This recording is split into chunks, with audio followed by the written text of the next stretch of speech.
मैं विधायक बन भी जाता हूं, अगर 18 महीनों के अंदर तीनों प्रखंडों में महाविद्यालय की स्थापना नहीं कर पाता हूं तो 18वां महीना से एक दिन बेसी नहीं होगा, मैं विधानसभा सदस्य इस्तीफा दे दूंगा। चर्चा करेंगे चुनावी वर्ष से, और चुनावी वर्ष में जन सुराज बहुत कम समय में पूरे बिहार में अपना एक अलग पहचान बना चुका है, और आप लोग भी जन सुराज से राजनीति कर रहे हैं। क्या मतलब रोड मैप है आप लोगों का? जी बिल्कुल, आपने अच्छी बात कही। हम लोग बरसों से देख रहे थे कि जनता के मुद्दे को बिहार में इग्नोर किया जा रहा है, जनता का राज स्थापित नहीं हो रहा है। हम लोगों ने बहुत लोगों की मदद किए थे, प्रशांत किशोर जी, लेकिन जनता की कार्य को नहीं हो रहा है। इसलिए हमने बिहार का में हमने पदयात्रा शुरू किया और जनता को बताने का काम किया कि आपका मुद्दा शिक्षा है, आपका मुद्दा पलायन है, आपका मुद्दा ये है कि यहाँ अच्छे अच्छे शिक्षण संस्थान बने, यूनिवर्सिटी बने। आपके मानव संसाधन वाला बिहार प्रदेश है, यहाँ लोगों का डेंसिटी ऑफ पीपुल जिसको बोलते हैं, डेंसिटी ऑफ पब्लिक रहने का घनत्व काफी है।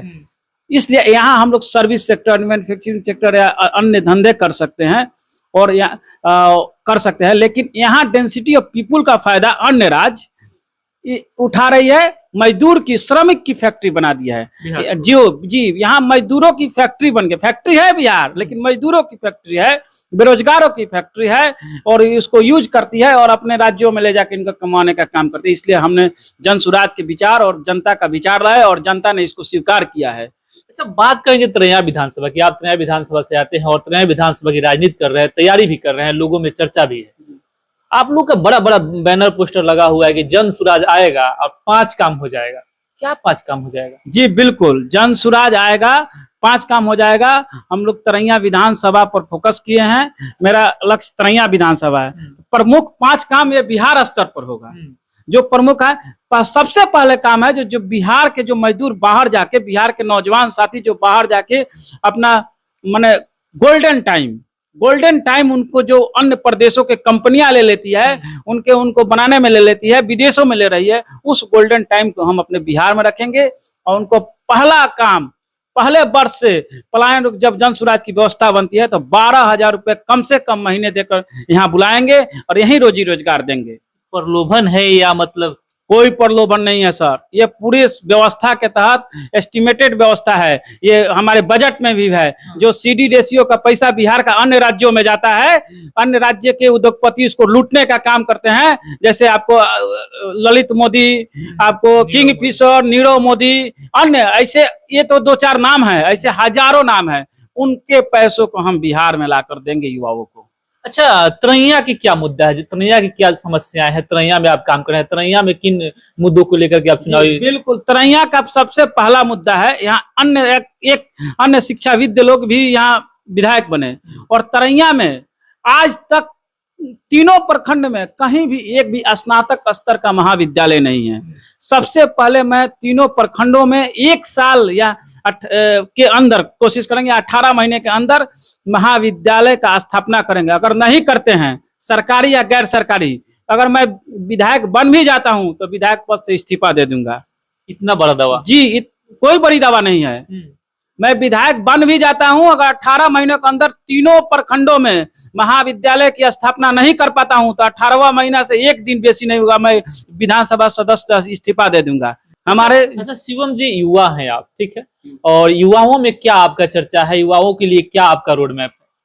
युवाओं के लिए रोड मैप है, यहाँ बहुत अच्छी बात कही। सबसे पहला यहाँ युवाओं के लिए मैं प्रत्येक पंचायत में जो युवा भाई हैं उनके लिए सबसे पहले वर्ष में एक लाइब्रेरी की व्यवस्था की जाएगी, जहां वो पढ़ें, जाके शांति से पढ़े। प्रत्येक पंचायत में सबसे पहले काम होगा, प्रत्येक पंचायत में उसको, उसके बाद और संख्या बढ़ाई जाएगी। खेल कूद में युवाओं के लिए क्लब का बनाकर खेल कूद से संबंधित स्टेट लेवल तक खिलाड़ियों का हर एक खेल के माध्यम से, जो हमारे बहनें प्रतियोगी परीक्षाओं में का तैयारी करने के लिए बाहर नहीं जा पाती हैं, आगे की एजुकेशन के लिए आईआईटी में एडमिशन कैसे होगा, एनआईटी में होगा, चाहे नेशनल यूनिवर्सिटी में एडमिशन कैसे होगा, चाहे ऐसे भारत सरकार के हजारों प्रकार के संस्थान हैं जिसकी जानकारी नहीं है। उस सब चीजें- चाहे प्राइवेट संस्थान नहीं है, चाहे स्कॉलरशिप की जानकारी नहीं है, ऐसे हम हर एक युवाओं को, जो पढ़ने लिखने वाले युवा युवती हैं, उनके लिए इस सब चीज की एक सेंट्रलाइज व्यवस्था पंचायत स्तर पर कराई जाएगी, ताकि कम से कम प्रत्येक पंचायत से प्रत्येक वर्ष कम से कम 50 से 100 बच्चे जरूर इस तरह का लाभ ले सकें। अंतिम एक सवाल होगा, आप जिस पार्टी से बिलोंग करते हैं, जिसकी राजनीति कर रहे हैं, उस पार्टी पे लगता है कि वो बिजनेसमैन है और यहाँ पे आए हैं अपना बिजनेस करने के लिए, क्या कहेंगे इस पे आप? जी बिल्कुल बिजनेसमैन नहीं है, वो अपना फीस लेते हैं। आप भी पत्रकारिता करते हैं तो आप अपना भी फीस लेते होंगे, एडवर्टाइजमेंट का फीस लेते हैं ना। हम लोग तो खुलेआम कहते हैं हम इंजीनियर हैं, हम अपना फीस खुलेआम लेते हैं। हम जहाँ जाते हैं मेरी जो फीस है वो देंगे, उसका काम करेंगे, इसमें कौन दो राय है। वकील अपना फीस लेता है। उसी प्रकार चुनावी रणनीतिकार प्रशांत जी किशोर जी है, उनका फीस ही 300-400 करोड़ से शुरू होता है। जिसको लगता है वो देता है, इसमें कौन दो राय है। वो तो यूएनओ में भी काम किए हैं, डोनाल्ड ट्रंप के साथ काम किया, अनेक देशों के साथ काम किए हैं। जिसकी जितनी हैसियत उतने फीस देती है, इसमें कोई दो राय नहीं है। क्वालिटी के अच्छा, अंतिम क्वेश्चन होगा आपसे, तरैया विधानसभा पे। तरैया विधानसभा में आप घूम रहे हैं, क्या समस्याएं निकल कर आ रही है, लोग आपसे क्या कह रहे हैं और आपसे क्या उम्मीद कर रहे जी हैं? बिल्कुल, यहाँ तरैया विधानसभा की 2 समस्या पहले आपको बता दिए। यहाँ सबसे बड़ी एक और समस्या किसानों की बाढ़ और सुखाड़ और जल जमाव। बाढ़ सुखाड़, यहाँ तरैया एक विधानसभा ऐसा है, यहाँ 3 समस्या से किसान करते हैं, बाढ़ सुखाड़ और जल समस्या, जल जमाव। और ब्लॉकों में भ्रष्टाचार है, अधिकारियों में इतना भ्रष्टाचार है जिससे लोग तंग आ चुके हैं। तीनों प्रखंडों में ले लीजिए, इतना भ्रष्टाचार है। पंचायत के कर्मचारियों में इतना भ्रष्टाचार है, कोई भी काम कराने जाइए बिना पैसों की, बिना दौड़ लगाए नहीं होता है। बहुत बहुत धन्यवाद। तो आपने सुना और देखा कि ये जन स्वराज के युवा जिला अध्यक्ष कुमार शिवम जी थे। इन्होंने अपनी बात को बेबाकी से रखा। आपकी क्या प्रतिक्रिया है, आप अपनी प्रतिक्रिया कमेंट बॉक्स में जरूर दीजिएगा। फिलहाल के लिए इतना ही, तब तक के लिए बहुत बहुत धन्यवाद।